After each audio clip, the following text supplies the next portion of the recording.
Babaeng taga Bicol, ako Bicolana. Marhayang ugali, pirmi pang maugma. Marhay magiayo, marhay na amiga. Ito ang nagimatan pagka Bicolana. Ang sakong dagang dinubuan, makawili-wili, digdi sa sirangan. Ang bulkan mayon, yan ang kabagay.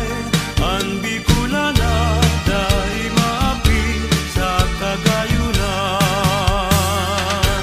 Duman po sa samo, alibyo sing lugar.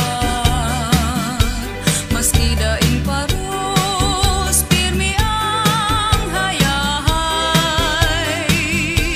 Kung sisay sa Indo, ang nasasakitan. Lumuman sa samo, tulos maumayan. Kung sisay sa Indo,